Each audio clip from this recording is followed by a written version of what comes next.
No. Okay. Okay. Good. Recording is stuck. Okay.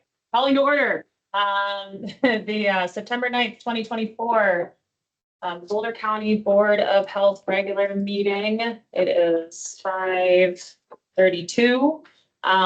We'll do a quick round of introductions of the board this week. Have the record who's here. So I'm Morgan McMillan, board president. Landry Fagan, vice president. Amber Johnson, board member. I think Wendy hopping on. I think she's about to. And do you want to do staff now, or you want to introduce staff as we? I can do it real quick while we're waiting for Lindy. Okay, sure. We have Patrick Kuhnel. We have, oh, this is going to be a good test. Stephanie Farron. Kay Wood. Sean Hollister. Rachel Mental. Desiree Kezarosian, and Kelly Hinch. And Indira Gujral, and on remotely we have Kevin Ma. We have Joe Malinowski, Dr. Belknap. Welcome, Dr. Belknap. And Michael Wu. Great, thank you for those introductions. Item number 1 on the agenda is public comments. I'm going to read a brief statement before we invite our members of the public. The Board of Health provides the opportunity for the public to share their viewpoints and opinion on public health matters. It is not the practice of the Board of Health or agency staff, many of whom are top experts in their field, to review, vet for accuracy or grounding in scientific evidence, or provide responses to public comments at Board of Health meetings. Opinions expressed by the public should not necessarily be interpreted as accurate if staff or the board does not challenge that perspective. And with that, we welcome public comment. Thank you. And you can pass. Go ahead. We're going to put up a timer for you. So watch the screen to see how much time you have left. And do we have Mohammed Kaziz on?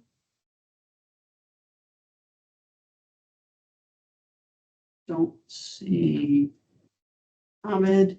Lindsay, you'll be up next. I will unmute your mic and allow your camera.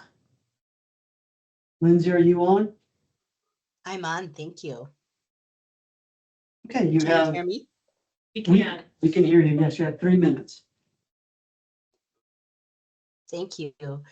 My name is Lindsay Loberg, and I am here to speak about the health crisis in Gaza and the Public Health Code of Ethics from the American Public Health Association. You all are probably familiar with them. For people who aren't, they're a membership-based professional organization in public health. They've been around 150 years. So I wanted to speak to the board. I have a number of times now to encourage you to make a statement promoting a ceasefire in Gaza because of the public health implications. As we know, because this was, increasingly the case, the last time I came to this meeting, there are increasing cases of polio, hepatitis, chickenpox, a number of other diseases that are preventable with sanitation and vaccination that are proliferating in a state of siege with a decimated water and sewage system and lack of sanitation services. I wanted to join the group and ground us in the Code of Ethics from the American Public Health Association, because I think, we may spend some time trying to ground this as a local issue, not a local issue. And I think it's important to keep an eye to the fact that these are just like the basic ethical commitments of the profession and these are from the association: professionalism and trust, health and safety, health justice and equity, interdependence and solidarity, human rights and civil liberties, inclusivity and engagement. And with my last minute, I'm going to read specifically interdependence and solidarity. I may come back for others because I'm going to run out of time. The health of every individual is linked to the health of every other individual within the human community, to other living creatures, and to the integrity and functioning of environmental ecosystems. Public health practitioners and organizations have an ethical obligation to foster positive and mitigate negative relationships among individuals, societies, and environments, and in ways that protect and promote the flourishing of humans, communities, non-human animals, and the ecologies in which they live. Attention to potential intergenerational conflicts over resources can be essential. Human rights and civil liberties. While coercive legal measures limiting behavior can be ethically justified in certain circumstances, overall, the effective and ethical practice of public health depends on social and cultural conditions of respect for personal Thank you, autonomy, Lindsay. That's time. self-determination, privacy, and the absence of domination. Thank you. Thank you, Lindsay. And Patrick, just a quick note, is Lindy, I think, was trying to get into the meeting. Did she get in? She got in Great. and I enabled her mic and. Great, thank you so much. Okay. Um, Next comment. Patty Fuster Aguilera, you will be up next. I will allow your mic and allow your camera if you want to get on camera. Are you there, Patty?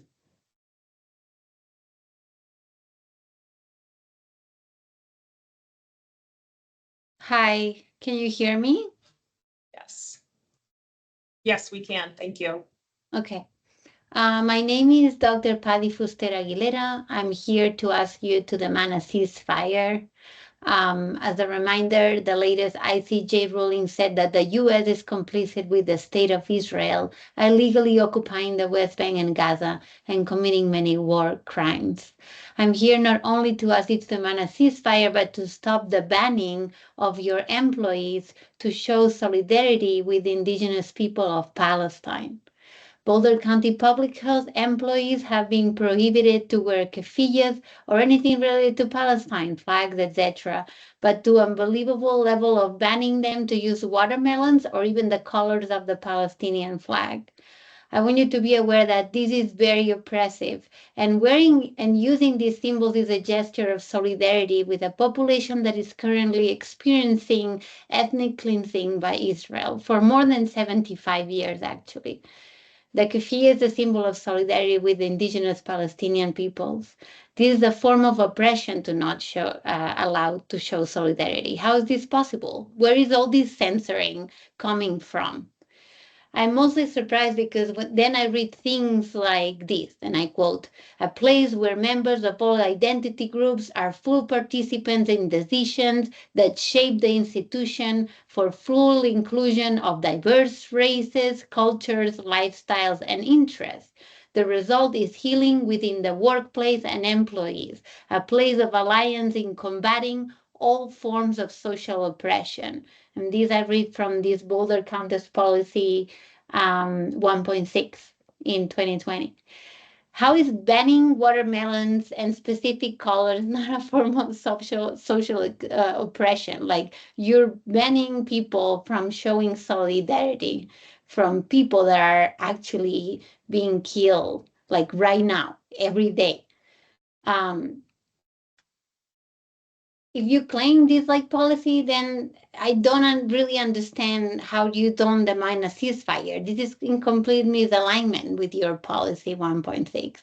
As Lindsay just said, right? There's polio outbreak and other diseases. There's like skin diseases propagating because there's polluted water and there's lack of hygiene products everywhere.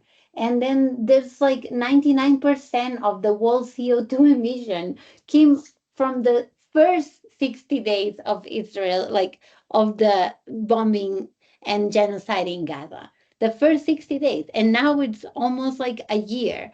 So I just don't know why you think that this is just isolated there. And I really ask you to think deeply and ask for a ceasefire. And not only that, but stop banning your employees from doing the right thing and the human thing.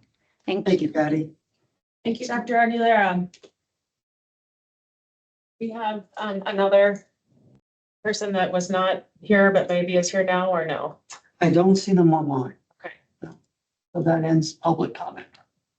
Okay, thank you to the members of the public for weighing in.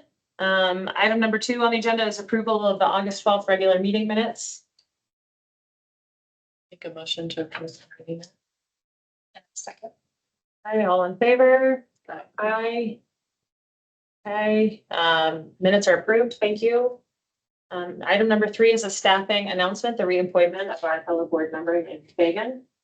I am Lexi Nolan, Executive Director of Boulder County Public Health. I'm pleased to share with you all that the Board of County Commissioners have reappointed Dr. Landry Fagan to our board for a second term. I believe your terms are 5 years. Is that correct? Big commitment. Welcome back. Thank you. Thank you. Dr. Fagan. I'm excited, thank you. Hopefully we can focus on some different things this term. I like Thrilled that. thrilled to have your continued leadership on the board. So thank you for ongoing commitment to this organization and to the community. Okay, item number 4, we're making a shift in the agenda. So we're gonna go to the budget update, which is a standing agenda item.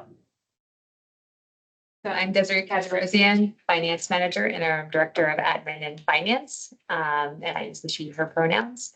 And I just wanted to give you a quick update as to what was presented to the Board of County Commissioners.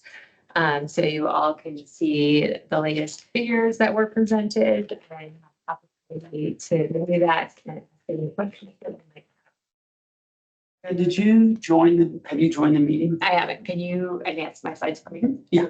Okay. So here is a slide that we slightly revised from the original presentation, just because there was a couple of questions. So we were to clarify some of the questions that came up. You can see this is by fiscal year, and it shows what our ask was in that middle column and what the action of the BOCC was. So in 2023, we received the full amount of our request. In 2024, we did not. And in 2025, it is pending. In 2025, you can see what our base amount that we're being awarded is, that $7 million. And then the 3 priorities of the requests that we have, those are currently sitting in the budget system, waiting to see if they will be approved. The 3rd priority is a 1-year priority. So that figure on the bottom would be our ongoing base budget requests from the Board of County Commissioners. Any questions on this slide?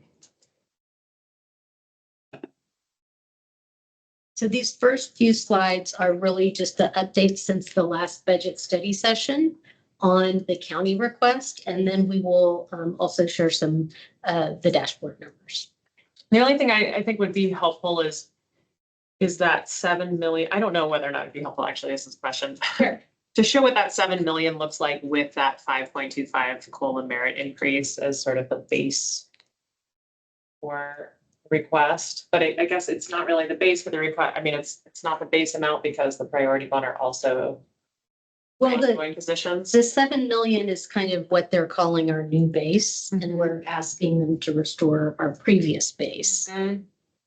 But even just keeping up with the merit and COLA increases of the base that they're referring to of 7 million. Right, I see what you're saying. Would be helpful. What the merit and COLA would have been on that 7. That's right. I see. Yeah, Yeah. yeah, no, we could definitely update. This is kind of these are all living documents. So I'm happy to edit and change them as we go. Can you go ahead and move to the next slide, please? This one I know we've seen. We did remove some of the future years from this graph from the original presentation because some of the numbers were at 0. It was a little confusing to people. So we're ending it as of this year. You can see the 6% is the county normalized line, that bottom dash purple line.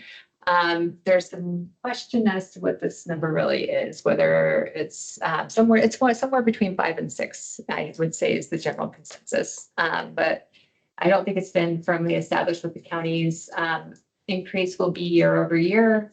The reason you see that diamond is especially for new board members, that was a year that they replaced our general, our base with ARPA funds.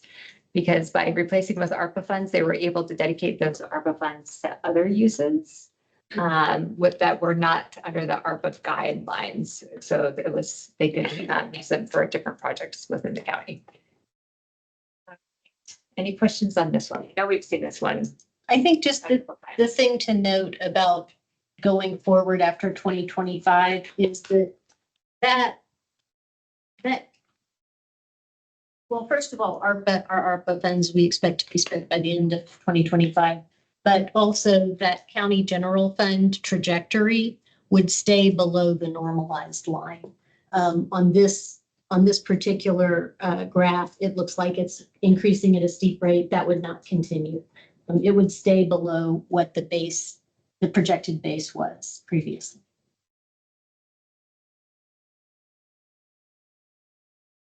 Any other comments on this one? Next slide, please. So these are based on our current projections. We're in the process of starting to rework our 2024 amended budget for you all. And also working on pulling together some potential projected spend downs for grants and seeing if we can come up with some sort of averaging of what we would expect to spend down between now and the end of the year to see what that reserve spend down would actually be. So I just wanted to qualify that a little bit. The restricted funds that you're seeing there are dedicated funds that are not non-spendable funds. And then showing the $536,000 that would be contributed to the deficit to bring us down close to that 15% level, and then showing the differences if the different priorities weren't funded as to what level that would bring us to. If the board approved dipping that far into. That's correct. Yes, and then also reminds that target reserve that we've all committed to of the 15 to 20%. And then we know that there's provision to dip below that if we have a plan to restore. Any questions or comments? I need the timeline for us finding out what it's going to be. I think we're going to learn more around the middle of October. Next slide. Just a quick comment for me. I am, and Lexi, I know you and I have talked about this. I am increasingly uncomfortable with funding a deficit out of our reserves with no clarity on our policy moving forward. And I think, we had a dialogue last time about closing that gap with reserves. And I think it was recommended to us that we only do that in instances where it's a one-off issue. And this does not feel like a one-off issue. So I just want to make sure I'm saying that out loud for the record. I do think we should be asking for this deficit amount from the county. And thanks, Lindy, for that comment. I mean, I think one of the things that we need to continue on the path towards budget stability in terms of being able to rely on what we believe will be our revenues instead of having to cover a deficit with our reserves. We're trying to move in that direction, I think, and it's been, there have been some big changes in our revenue line items in the last couple of years. So to have that be a goal, I think is a very important goal. And to have that be direction from the board to Lexi and your budget management of continuing to figure out how do we, balance our budget without having to dip into reserves on a normal year. Certainly there are unexpected things that come up. Yeah. But I will say even for this 500,000, we do have some processes in place that we're working on now, Lindy, to try to reduce that deficit. Yep. I appreciate the That's sentiment. great. Lexi. I mean, I would just go back to, we do have an alternative path here, which is we could ask for more out of the general fund.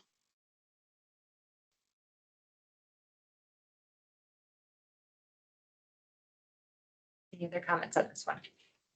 No, just, sorry, but also on top of Amber's comment, ask a question about timeline, so we are gonna get, we believe that we will get some update in mid-October, and then they will make a final decision in November, right? And that's kind of where we got into some trouble last year in terms of the tight turnaround. Yes. So just ensuring that we are prepared for scenario planning, right? Right. So we have a second budget study session, sorry, that we have invited you to in early November, which should give us enough time to come up with some scenarios for you and some decision making. And we have also moved the December Board of Health budget approval meeting forward a week so that we have a little bit more wiggle room between the commissioners formally announcing their decision and the day we have to come to you with a budget proposal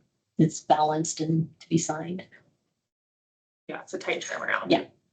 Technically, one of these priorities is just a 1 year, right? It is That's right. priority. So priority, which one? Three. Yeah. There was another smaller ask that we're not showing here, but that was for the HHSB 1A dollars. Right. And the comment there too was just that those were intended for human services and public health has gotten 10% of those funds. So human services is getting the majority of those. Next slide. So this is the ask. I wanted to provide this to you all. This is the latest as of today, budgetary control dashboard. Please take a look at it. And I know that this is hard to look at it in this format and you're just receiving this. So follow up, let me know if you have questions about how to read this, if you have questions on some of the numbers. This is coming from OpenGov in that budget column, and then the consumption numbers will be coming from the Oracle financial system, showing our spend down or our revenue collection, depending on what type of category. Tried to help out a little bit on the bottom. Let me know if that's helpful or not, and if you have questions about the decoding ring that I provided. So it's a little tricky because it shows revenues collected as an expenditure. So something for your review and something that we will be providing to you monthly as long as you find this useful. And we're hoping that in the next month, Desiree's going to be doing work on the 2024 projections, and we hope that within the next month we have some more accurate summaries of some of these categories that should put us on track for having a better projection for the end of the year.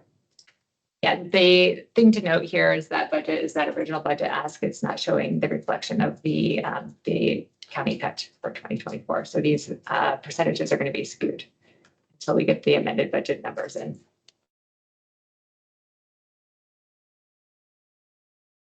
Any other questions on this? Can I just say I'm really grateful for all the hard work to get us to this point and this visibility. So thank you for that. Welcome. Yep, likewise. Next slide. A few more updates. For the CLA status, we ran into a little bit of a contract issue where we were piggy banking on the county contract for our financial audit. So we did have to go back through that contract process. I think we're close to being finalized in that area. And we also have reached out to them about doing a workforce study, but that we decided will be after the budgetary review process and could potentially just be an add-on to this existing contract. So we're setting up this new contract to extend for a year in case we need to add on to that or extend the timeline. We are, I know Lexi and I both mentioned already, but we are working on coming up with better metrics for what our spend down is going to be. This is a new area for us. We have not traditionally been tracking this, but we also haven't been in the position where we have been looking at a budget that's been lowered by the county by this amount. So we are trying to move as quickly as we can in that area, and hopefully we'll have some new information for you on that. We have hired Sarah DeBoer. She's our new senior budget analyst and started with us 2 weeks ago. And it's been great to have her on staff. And we have a new director of admin and finance starting next Wednesday, the 18th. It's exciting. Yes. Any other updates? I just want to take a minute to really express appreciation to Desiree for serving as our interim director of admin and finance. She's done a magnificent job and our agency wouldn't be where it is. The improvements that we've been able to make over the last 3 months. And she has also taken on the interim role on top of all of those improvements. So Desiree, you have really demonstrated a lot of commitment and expertise. And I just really appreciate you being part of our team. Thank you. And Desiree, I just wanted to pile on Alexi's comments and say thank you so much for this year. I feel personally as a board member, I am much better educated and aligned to our budget proposal. And thank you for all the hard work behind the scenes to get us here. I know it was a lot of lifting to do this. So thank you. Thank you, Lindy. All right, next slide. All right, next steps are responding to additional Board of County Commissioner questions, developing scenarios for the 2025 budget, improve the end of year reserves projection, and building the 25 to 27 budget projection. I think that is, oh, one more. Oh, yep. So here we go. It's a little standalone fun thing that ended up at the end. Sure. Your BCPH funding by source type. So this is just showing that the state funding is anticipated to be the highest funding source for BCPH in 2025. So And this is the first time that state funding has outpaced the county general that I'm aware Not like state is overflowing with public health funding either, I would say. no, I don't think it's, yeah. So it's definitely showing a shift in our revenues. Really appreciate, Desiree, all of your work and leadership, and thank you for all of the work that's gone into really improving, I think, our budgeting system and tightening the work that we're doing. So thank you. Slide. Okay, item number 5, strategic plan update. Who's the presenter? I'm gonna start this kit and caboodle though. That's of. You want okay. me to take control? Well, then, yeah, if you take control, then you'll be able to advance the slides. Thank you. So Kelly Hinch, she, her pronouns, Strategic Initiatives Director. And yeah, I think so I'll make a couple comments before I hand it over to Rachel and Elise in this space. One, for the Board of Health, thanks for the patience in letting us build a good product, right? Was needed. The same for management team, Lexi, senior management, for having that confidence. And I think that's really important for us. And for Rachel and Elise and Sean, who helped us with this process, because this was a major cat herding process. And this wasn't something that we sat down on a weekend and wrote, right? This was involvement of dozens of staff here in this agency. And, Sean was able to provide his expertise on the formatting to make it look good and for people to be able to be drawn to it and things like that. So it's just not some document that, ends up making sure your door doesn't blow shut when it's windy.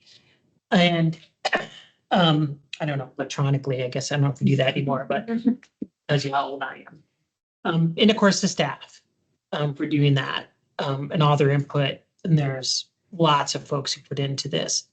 And I think it's important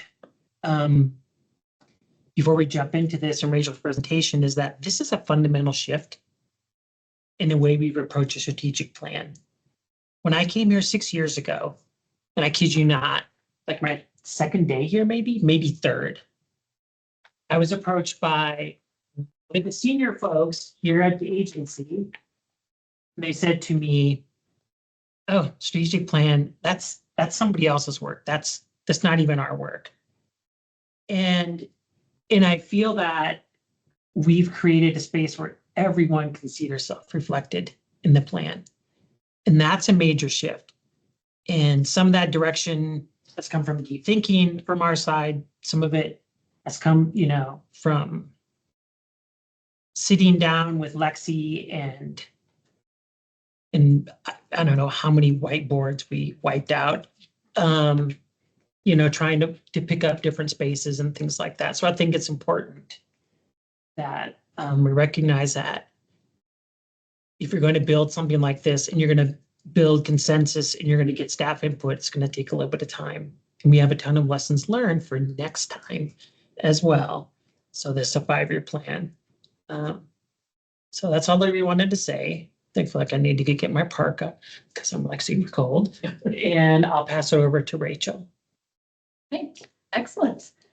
Good evening, everyone. Again, I'm Rachel Mintle. I use she, her pronouns. I'm the health planner in our strategic initiatives division and joined by Elise Wong, also using she, her pronouns. She's our health planning and evaluation manager.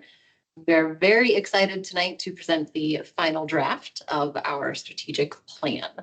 A few things just to point out in your board packet, you did receive quite a few supplemental documents that support the strategic plan. Because this is such a comprehensive document, we wanted to make sure you guys had all the information. So you have the full-length strategic plan, you have a summary version of the strategic plan. You also have kind of a presentation that goes along with the strategic plan. So that's just kind of recommend reading that maybe before you dig into the strategic plan, just to provide you a little bit of extra context and kind of walks you through the plan. Orientation, yeah. And you also, I believe, received attachment 1, which would be logic models. I think that's it. In case you guys needed a lot more to read for the next month. So our plan today is just to kind of reintroduce the strategic plan to you, since we have been here before to kind of share the foundation of the strategic plan and then what our revisions have been. And then over the next month, allow you guys to read the full version of the strategic plan, and we'll come back in October and answer any questions you guys may have after reading it, and ask for your formal approval and a formal vote for adoption of the strategic plan. So I'm just going to go through a few slides this evening. Sure. Okay, so the first couple of slides are really just background information that you've probably heard before, but since it has been several months since we've been here and there's been a lot going on at your meetings, just wanted to get us all on the same page again. So looking at our strategic plan, we identified 6 priorities. You can see in this graphic, lovely graphic that Sean created here, mental and behavioral health, climate action, sustainability, emergency preparedness, response and recovery, health and racial equity, community engagement, and sustainability, transparency, and stewardship. So these priorities, while they are 6 individual priorities, they are not siloed. So the work that we've outlined within these priorities, they are interrelated. So these priority work groups are going to have to work together because their work builds on each other and includes each other. So while there are certain things that are specific to those priorities, there is a lot of connection within those priorities. Another note that I wanted to mention is that first priority, mental and behavioral health, is our BCPH Public Health Improvement Plan priority, as well as it aligns with the county's behavioral health roadmap.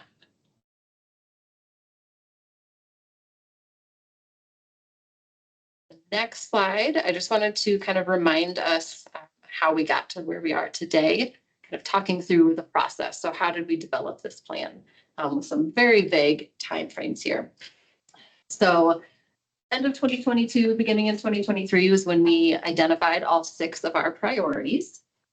Looking at how we wanted to develop our strategic plan, we created work groups for each of the 6 priorities. And those work groups were comprised of BCPH staff, subject matter experts in that priority. And one of their main priorities was to develop the goals and objectives for that priority. So spent about 6 months working with each of these work groups to develop the goals and objectives, along with a few other pieces. In the fall of 2023, we obtained feedback from staff and supervisors, really looking at how do these priorities start to align with the programs that we have going on.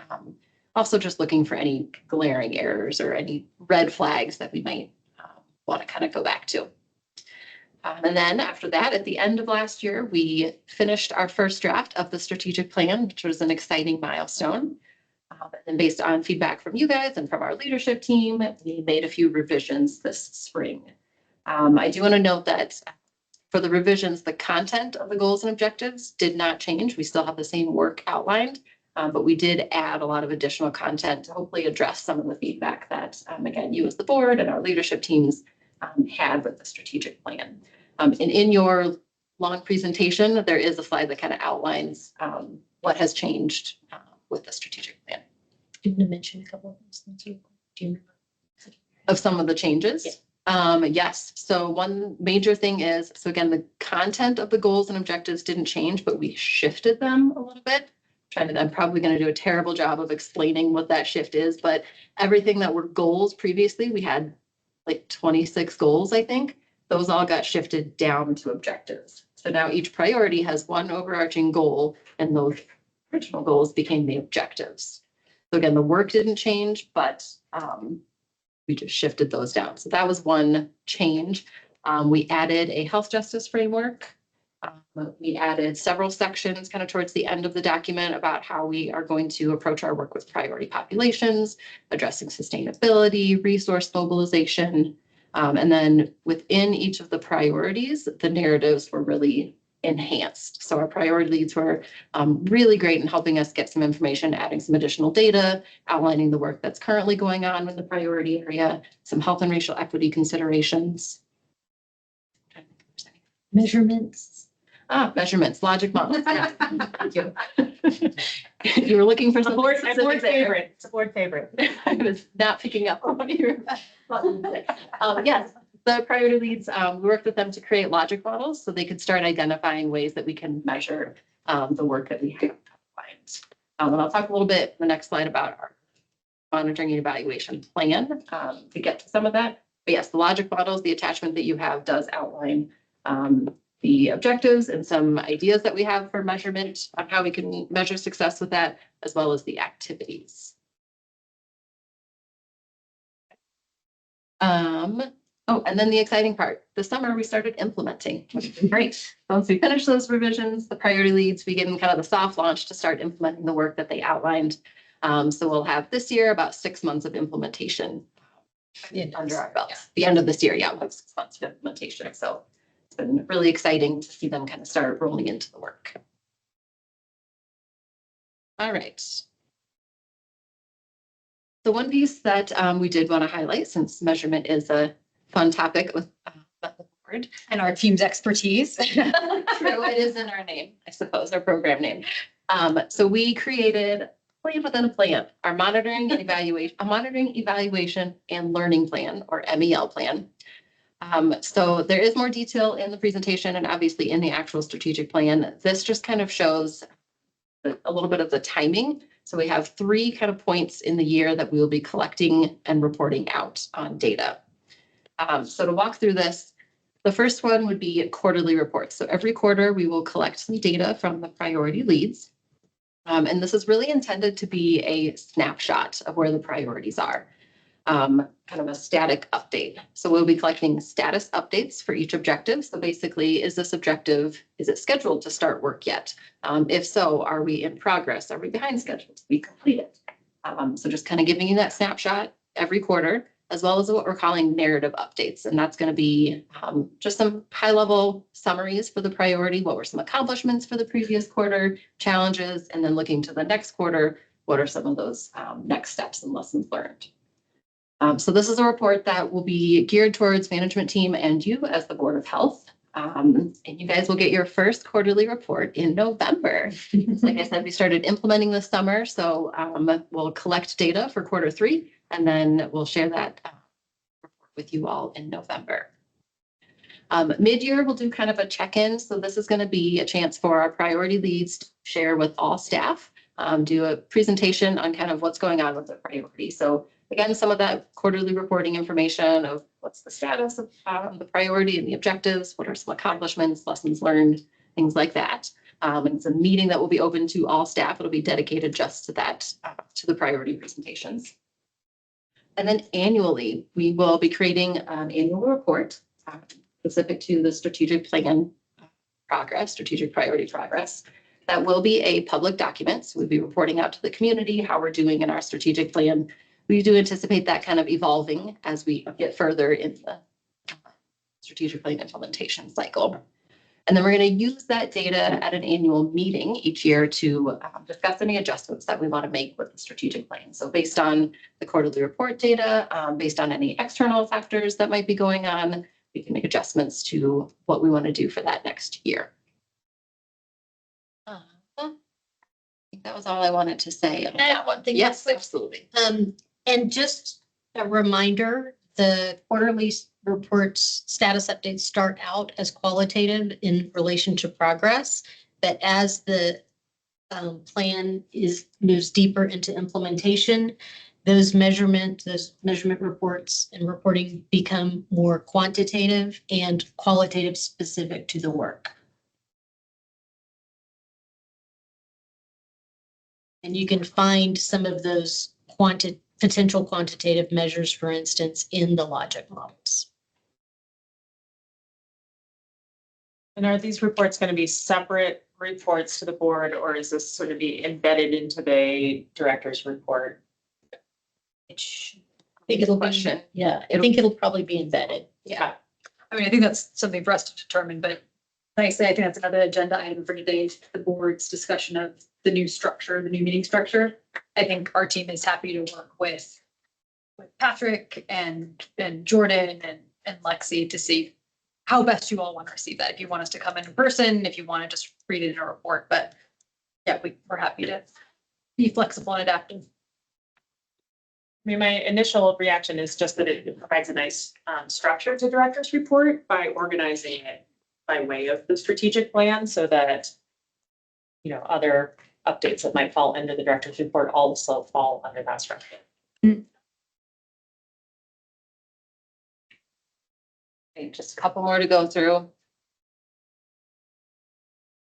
Next steps. So just highlighting a few next steps, obviously. Sorry.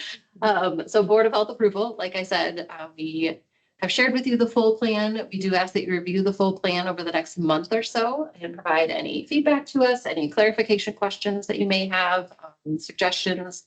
And then we will be back in October to respond to those questions. If you have the time to send those questions to us in advance, we would prefer to have any of those changes that you would like us to make by October 4th, because that will give us time to incorporate that into the document before we come back in October. And we can work with Jordan and Patrick to send reminders. Yep, absolutely. Next steps for implementation, work groups are going to stay the path and continue implementing what they've outlined for the rest of 2024. And then I already kind of mentioned the upcoming reporting in November. You'll be getting the first quarterly status report, so quarter 3 status report. And then in early 2025, we'll have that strategic plan annual report and an annual meeting to discuss the data. So there's kind of a high level snapshot of some of the next steps. Actually want to come back to this one. I put these in the wrong order. So I did want to just give a special thank you to, like Kelly said, all the staff that have been a part of the strategic plan. And it's a true team effort. Specifically thanking the priority leads. This spring, we kind of asked a lot of them to help with the narrative updates. And for a lot of them, this is in addition to their regular roles and responsibilities. So they really stepped up and put in a lot of work for this. So I wanted to give a shout out to our priority leads. Also a shout out to Sean. I'm glad you're here in person. Sean put in so much time in these last couple of weeks, very condensed timeline, and he worked really hard to take all the content and really pull it together, create the layout, create the graphics, all of that. And it looks amazing. And you put in a lot of work these last couple of weeks. So thank you. Yeah, just to reiterate, you'll probably seen, but it is the full length version is a 65-page document. Sean had to go through that entire thing and make it look beautiful. Rachel and I just plopped it in there for him and he made it actually look like something someone might actually want to sit down and read. So we're very appreciative of our comms team. We have a great team. Pleasure working with you guys. Okay, so I just wanted to get that in before we started the discussion. So we have just a few kind of guiding questions to get things flowing. Obviously, if you guys have specific questions, happy to try and address, answer those. Some of the things we talked about, just any initial clarifications, if you had a chance to look at any of it, anything we can address today. Going back to the quarterly reports, what level of detail would you all prefer to receive with the quarterly reports? Any considerations that we should be thinking of as the work groups go forward with the implementation? So some starter questions if you'd like, or if there's something else, turn it all over to you guys. Ask questions.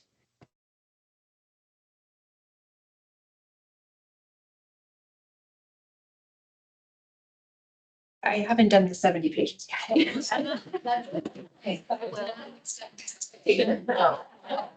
On first glance, graphics look great. I mean, since the first time you guys have presented this, like all of the priorities really resonate. Excited to see where it goes. I think for the quarterly reports, I think narrative is sufficient for me. I think us maybe knowing like what are your next steps, like how are you narratively, and then what can we expect next quarter? That way we can kind of sort of track time-wise would be my request.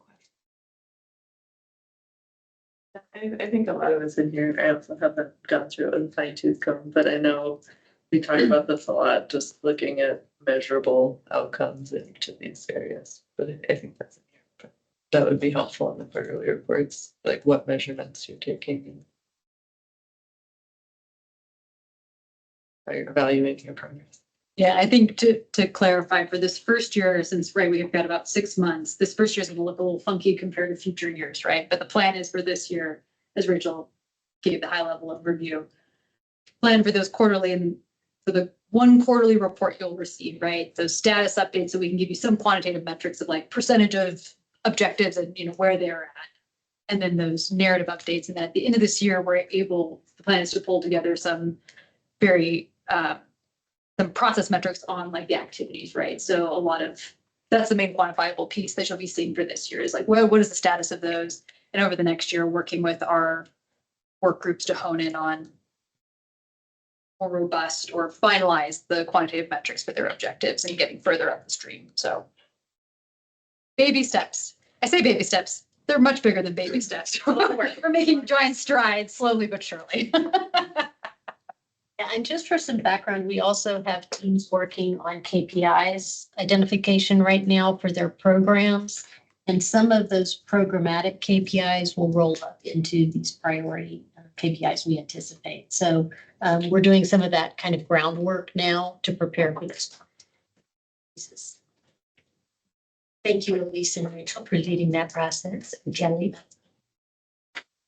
Lindy, I want to make sure, did you have any responses to the questions for the board or anything you want to bring up? No, it sounds like everyone in the room, I still need to really comb through it with a finer tooth comb, but I do just want to underscore and emphasize how pleased I am about the measurement focus, which I know we've been talking about for some period of time. So, just really thank you for that work, and I'll look forward to tracking along more closely quarter to quarter, which is also exciting, I think, from the board perspective. So thank you for that. And I will come back with any questions that I have as I get deeper into the document.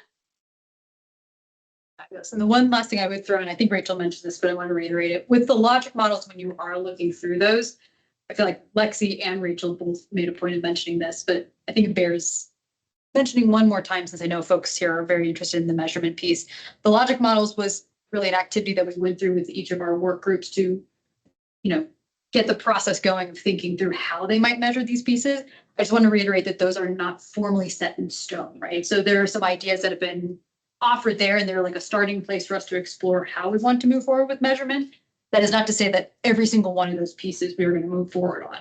Some of them seem very fruitful and like good areas to explore. Some of those we know that we're going to need to revisit and say like, okay, what's the best appropriate measurement for this? Does this make sense? Do we want to go in another direction? So I just wanted to put that out there, that when you're looking at that, please have that additional context in mind.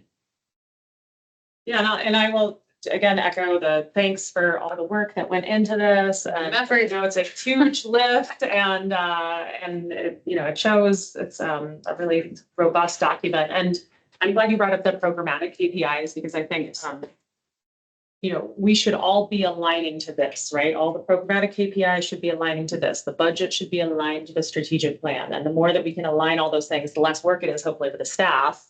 But also the easier it is for us to communicate our impact to the community, the funders, to our partners, right? So the more we can bring all of, and there's so many things we talked about, there's so many plans. Bring those all into alignment, especially on how we're measuring our impact. I think the stronger we will be, not only in our work, but again, in our ability to communicate the impact of that work. So appreciate that. I know, Lexi, this is an area of your experience and expertise also in bringing that alignment. So we look forward to that going forward. And I would also, on the specific question about receiving quarterly reports, I think embedded in the director's report or having the director's report be organized by that would be helpful in a narrative format. And then, you know, if there are things that need to be called out because something special or something has changed or some major update, then I think it's great to hear from you in a meeting setting too. Yeah. One thing that I'm kind of excited about is that it's not just an evaluation plan, it's an evaluation and learning plan. And we, Elise and Rachel have done a nice job of kind of laying out how we can intentionally get to the learnings, like what's working, what's not working so well, where do we need to shift? And to me, that's like, that is the golden egg of this kind of work, is to be able to have the processes in place for us to have the time and the brain space to think reflectively about how do we continue to make our work better, and how do we self-assess in a critical thinking orientation. So I'm really excited about that work. Yeah, I wanted to add one more thing here really quick is that we're in the process now of hiring someone who is going to lead some of this process in the measurement piece. Because if we relied on Rachel and Elise and Michael to do this work, they wouldn't do any other work in this agency, which they are high demand folk. And so I feel that it's important to note that we're going to be hiring somebody, and I feel that I know that, and there's still some discussion to be had around different tools that we're going to build, whether they be different dashboards. How do the KPIs roll up? How do we pull apart different pieces of programs that go into slot into different spaces? If, for example, somebody from the community or you all ask, as an example, what are your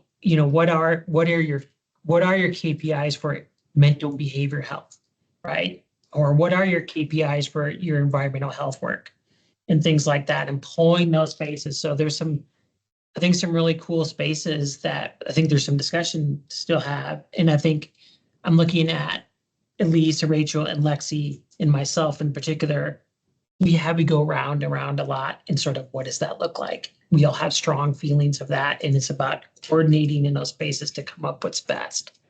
So we have some sharp minds in the space, I feel, and I think we'll come up with some with this new person we're hiring. I think we'll have somebody dedicated, which we not desperately is not the word, which will be super helpful in being able to provide some of that sort of data, and not just to y'all, right? We're talking to the community, which is the people who we're really trying to influence, right? So that's our main folks we're looking at.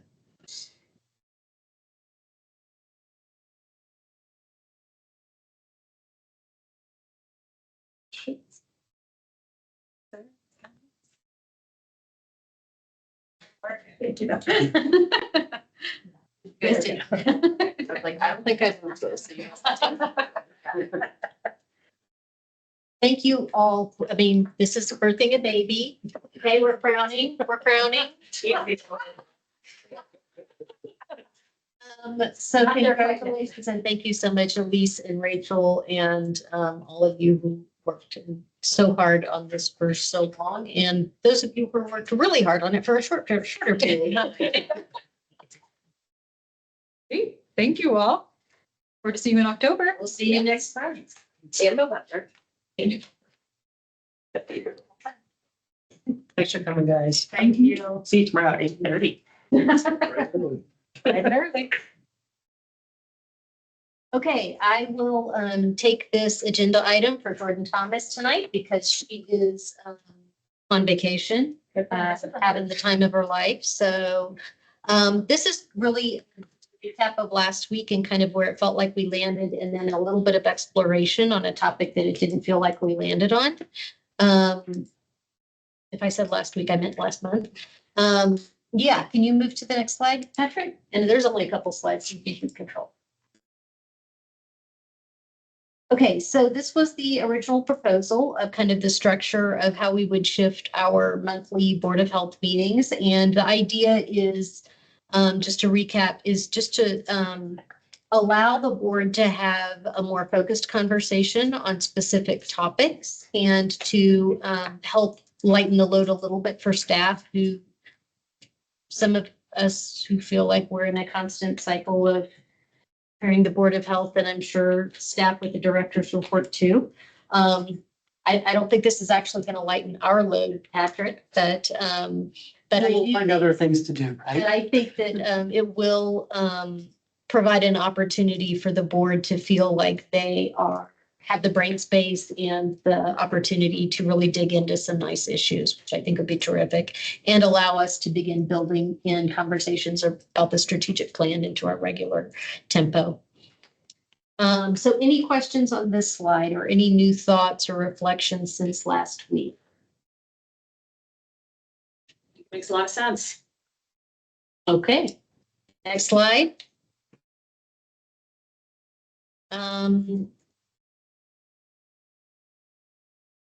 So just the focused monthly conversations, the budget will be hybrid in board business, then we have strategic plan and agency work, and then we have program spotlights. The director's report will be adapted for the purpose of the meeting that month.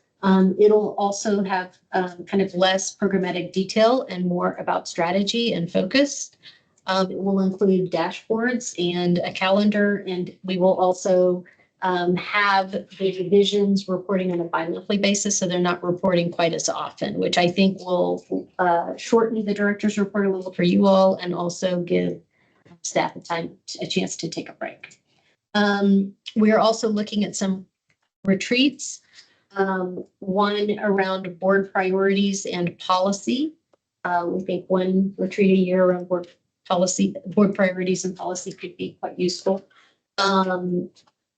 One or two around budget study sessions, definitely the one in July. This year, we're going to have one in November. I hope that in the future, we don't need a second November one, but this year we do.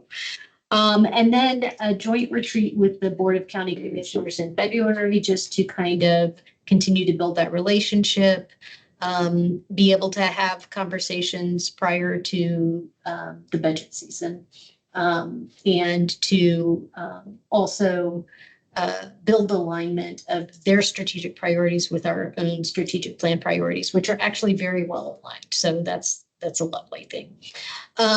We are proposing that we start this cycle shift in January, which is a little bit later than we had originally said. There are some areas we can shift. They are indicated with an asterisk. In October or November, and you heard that you will get the first strategic plan update in November. The reason that we are proposing to shift it to January is because everyone is up to their nose in work right now, and this is actually a pretty significant change management process that we're going to need to undertake, and it's going to take us more than a month to get it done. Okay, does that sound good? Any questions on this stuff? Yes. Can I just talk about the Board of County Commissioners engagement? I think, and I know I've talked to you about this already, but I think it's very important that we are engaging next year with the Board of County Commissioners around our strategy prior to the budget cycle. Yeah. so that we can more frankly publicly align together on what our priorities are for public health. Is that something we can consider in this? Because February feels off to me in terms of the life cycle of the budget. And I don't know when the right month is, but I certainly wouldn't want it now, right? It would need to be maybe like 2 or 3 months prior to budget. But I think in my mind, strategy and budget are the same thing. You should be funding what your strategic priorities are. And so I'm just curious your thoughts on that. No, I think you've got it exactly right, Lindy. I think the February conversation is about priorities and where are we trying to go and are we on the same page about how we get there? And I think that the connection to the budget is exactly right.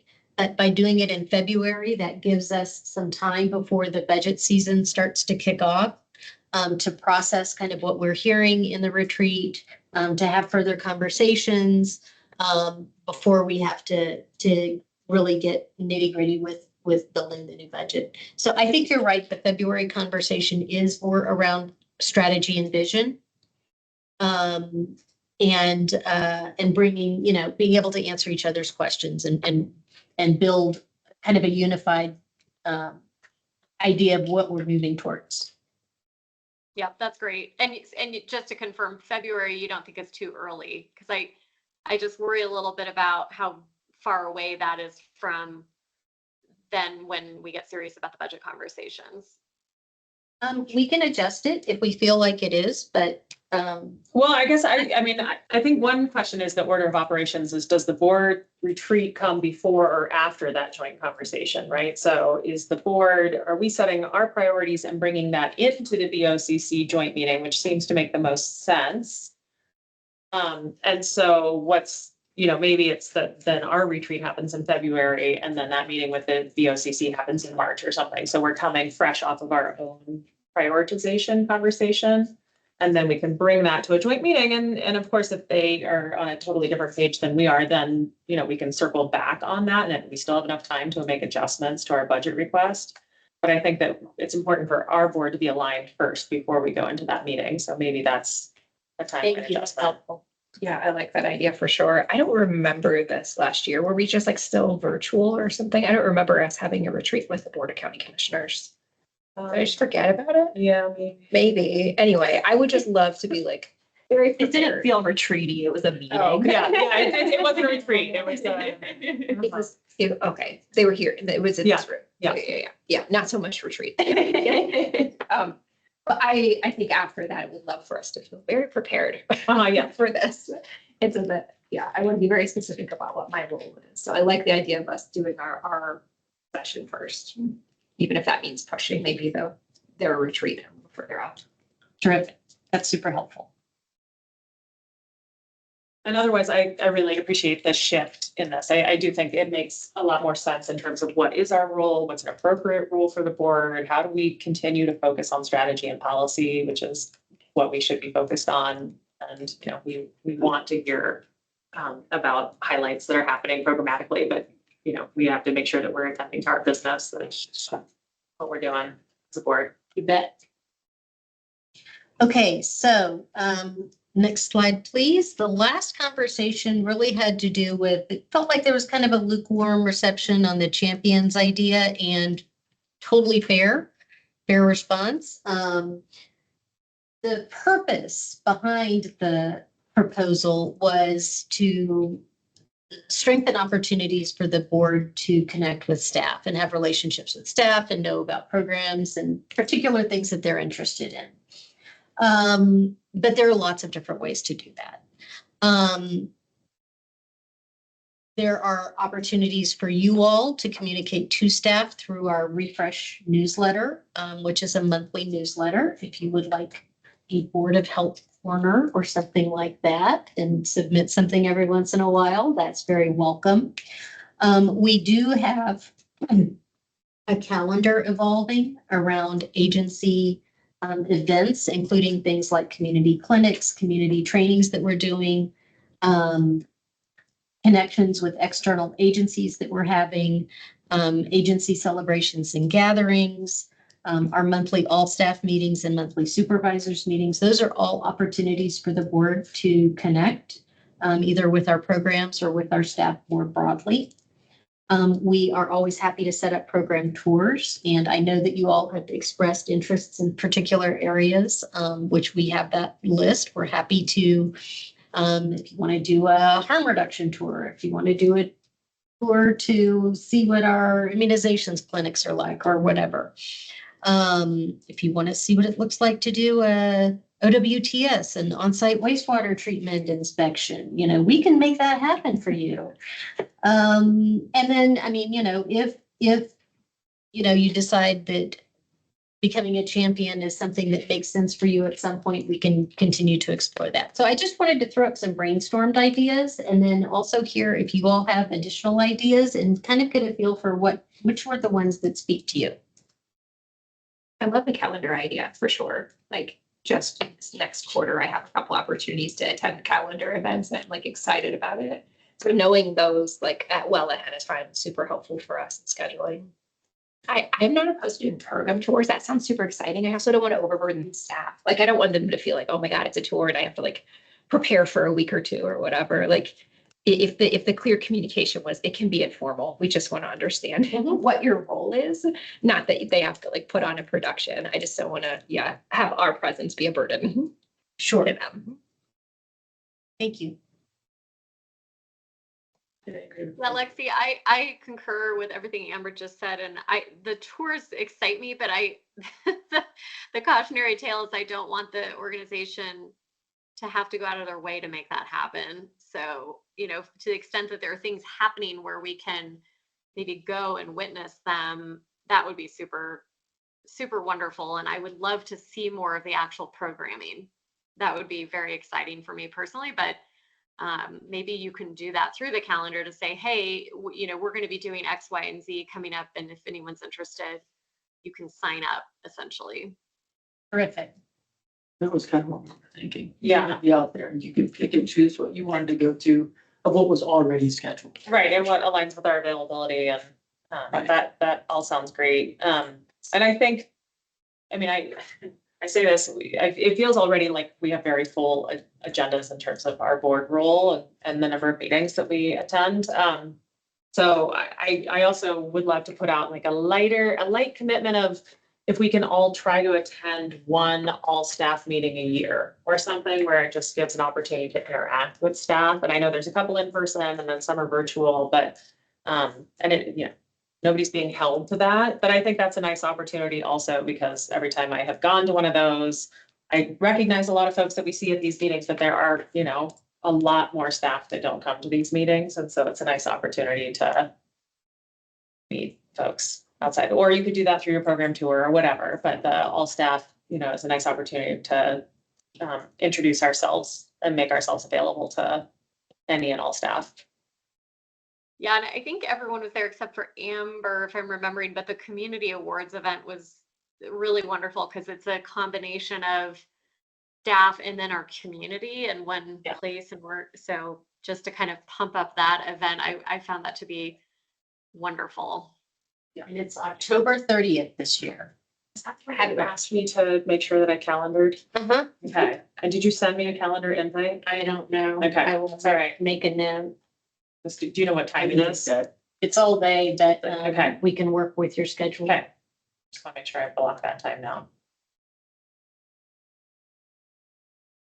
I don't know that I was necessarily poo-pooing the champions idea. I just think we were like absorbing it and us maybe wanting to re-vector, because I think some people were like on a lot of champion teams and some people were on few. So No worries. It felt like it was an opportunity to open the conversation a little bit more. yeah. I don't know if anybody else has opinions on it. I'm not opposed to the champion piece of us being the connection to those programs and even us being able to comment on, right? Like I had connection with that program this quarter and this is what they're doing to like decrease the burden of them reporting to the board. Maybe that's also a lot to our current. No, well, I mean, I think the other thing I want to just avoid is if programs don't have a champion, that they don't feel either neglected or that they're deprioritize in terms of like, we're making some pretty big decisions around budgeting and everything. And I Yeah. just don't want the programs to feel like they have to have a champion in order to be well represented. And I that's think what I that's kind of need to, I want to just be Yeah. careful about. I think that's really important. Thank you, Morgan, for bringing that up. Yeah. And we do have an awful lot of programs. Yeah. So they Yeah. weren't all this, like, with the ones that were listed there were just like ones that people had already expressed interest in. Like They were- historically. They were actually large categories. Okay, just big. Yeah, so there, I mean, that's right. There's so many programs and not all of them would get a champion from the board. And then it feels a little like you're playing favorites. So I just want us to be mindful about. I appreciate that a lot. Just because you have a champion doesn't guarantee it. I mean, you know what I'm saying? I just want to be,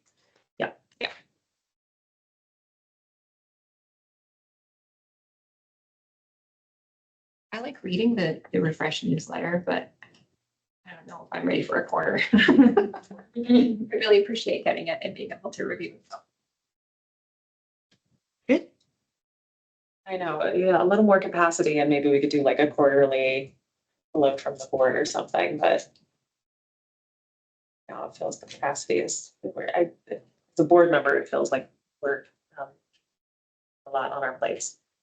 Agreed. And that was part of why I wanted to give you more of a menu of options so that you can do what feels right for you. Great, appreciate that. Okay. All right, well, we will follow up on this. It feels like the calendar of events was the big winner so far. And we'll keep in touch on this piece. Okay. Thanks, Patrick. Thank you. That takes us to director's report. Any questions about the director's report this month?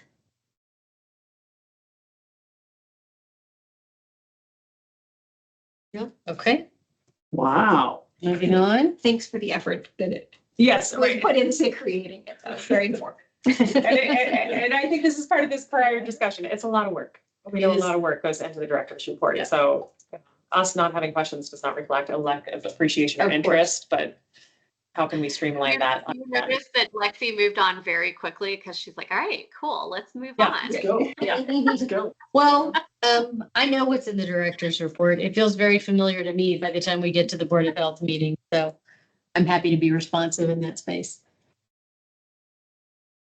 Old Okay. and new business. Yeah, so actually, I just want to do a shout out to staff.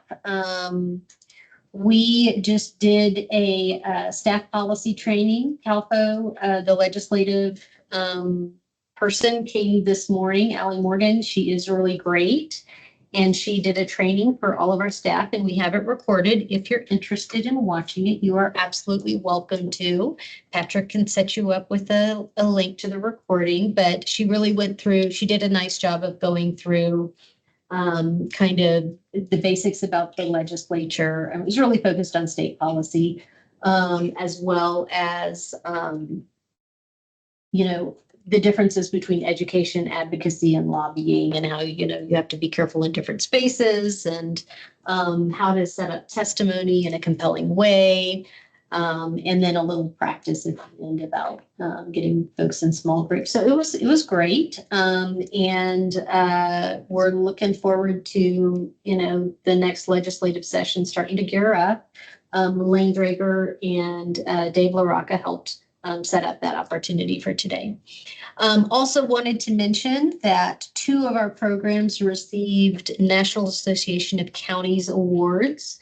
Our A La Raíz program, which is focused on youth positive development, and our immunization program. So that was a lovely recognition at the commissioners' hearing room last week. So just wanted to say congratulations to our staff and make sure that you all heard about that. That's fantastic. Very exciting. And I should, since you're talking about training, Patrick was kind enough to remind me about my own delinquency on the training for the boards of health at the state. So I'm gonna say that I am behind and potentially I have other board members. I'm sure Amber's When is not it behind, due? but When is it due? I thought it was the end of the year. It's not a calendar year. So you have to complete it within the calendar year. So there's not like a hard due date, but it needs to be done every year, Okay.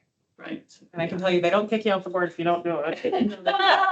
They do report on you. There is a reporting. Yeah. I'm sure I'm on the report, but I just want to remind the rest of you also that we all need to complete those. And you trainings. divided them up amongst us. I remember the email. Yeah, I did, but I also feel like I did that wrong. Oh.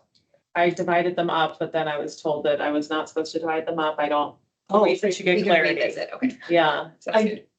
Yeah, I mean, I think you can, I don't know if I saw the email that you maybe sent to the board. There's the one I sent to you, which, That was, yeah, most recently, but Yeah. originally I thought that we could divide and conquer those trainings, but then. you can, as long as everybody completes one from each section. There's bookends you have to complete. You have to complete the sort of the overview at the Yeah. end. And then you can kind of pick one from each of the categories in the middle. But our board doesn't necessarily have to divide those up. Like if we all did the same training. That's okay. That's As far as okay. I know, yeah. I think I was wrong that we needed to make sure that somebody on the board. Oh, right, you don't. Yeah. No. Yeah. Each member just needs to check off each section. If you all did the same ones, that's Yeah. fine. Yeah, it's. Everybody sends those links. Yeah, right, yep. Yeah, yeah. It's the only thing It's that's gonna- on I the don't board. know what search terms to use. Bring it to the top of the inbox. Yeah. Yeah, yeah. That would be awesome. I will resend those. I know I did at least one of them. I mean, they're good trainings. They're good. I learned some things about the public health history of Colorado last time I did it. And you can, well. You can watch them double fast. Is that what you're saying? Yeah. Tips and tricks from college.